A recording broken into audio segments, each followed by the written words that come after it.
ఏంటిది ఎన్ని గంటలకు వస్తున్నారు ఇక్కడ? ఇబ్బంది అయితే 4 గంటలకు వచ్చి కూర్చుంటారు. 4 గంటలకు వచ్చి కూర్చున్నా గానీ ఇక్కడ లైన్ దొరుకుతలేదు.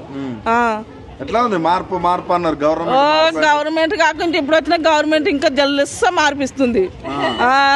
వద్దంట ఆమె పెడుతుంది అన్నం, తినొద్దంట ఆమె వద్దు మాకు ఎక్కువ అవుతుంది అంట ఆమె పెడుతుండు. అంత బాగుంది. మళ్ళీ వేయాలి ఇప్పుడు ఆయనకే గుద్దాలి, ఆయన ముజ్జి మీద గుద్దాలి ఇప్పుడు ఈసారి. ఏం పెట్టిండు ఆయన? ఇప్పుడు వచ్చి ఏం చేసిండు? ఆయన అప్పు చేసిపోయిండు అని చెప్పి ఆయన మీద పుండకోరు లేపి ఆయన ఓట్లన్నీ వేపించుకొని ఇప్పుడు ఏముంది అక్కడ ఉంచాలో అక్కడనే ఉంచిండు. ఏ ఏనుగులో ఉంచాలో ఆ ఏనుగుల్లో ఉండరు, ఏ కష్టం చేసుకుంటే ఆ కష్టం చేసుకుంటారు. ఎవరైనా కష్టం చేసుకుంది బాగు పెట్టరు, ఎవడు బో పెట్టాడు. రోడ్ల మీద నీ జీవిత కాలంలో కూర్చున్నావా? కూర్చోలే ఎన్నడు కూర్చోలే. పరిస్థితి మరి ఈ పరిస్థితి ఘోరం ఉంది. ఏం చేయము? మళ్ళీ మహిళలు ఓట్లయితే మేము గెలుతామంటారు వాళ్ళు వాళ్ళక వేస్తారు, మళ్ళీ వేస్తారు. ఎందుకంటే నాకు 2000 ఇస్తే నేను గుర్తూనే ఉంటా.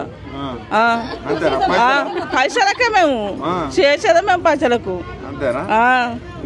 సిగ్గి శరం ఉండాలి మహిళలకు కూడా కొంచెం అన్న. 22,000కు నువ్వు మోసపోయి ఓటేసి వస్తున్నావు, నీకు తర్వాత ఏం చూపిస్తుండు?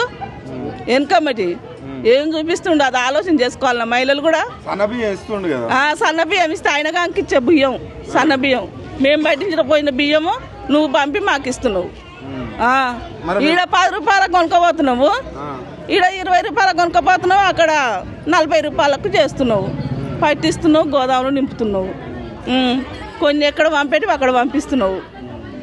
నువ్వు లాభం చూసుకొని అక్కడ పంపిస్తున్నావు. రైతుల పరిస్థితి చూస్తే ఇంకా ఘోరం ఉరిపెట్టుకొని సావాల్సిందే. రైతుల పరిస్థితి చూస్తే ఈయన వచ్చినాకనే అటు వరకు మంచిగానే ఉండు. కేసీఆర్ ఉన్నప్పుడు మంచిగా ఉంది రైతులకు. ఇప్పుడు ఎందుకు అట్లయింది మరి? అప్పుడు అటో ఇటో రైతు బంధు చేస్తే పెట్టుబడికి పెట్టుకుర్రు, మంచిగా పండించుకుర్రు, తిండి మందం అయితే పండించుకుర్రు. ఏం రైతులు సార్, రైతులకు చెప్తే గోస, అదో గోస.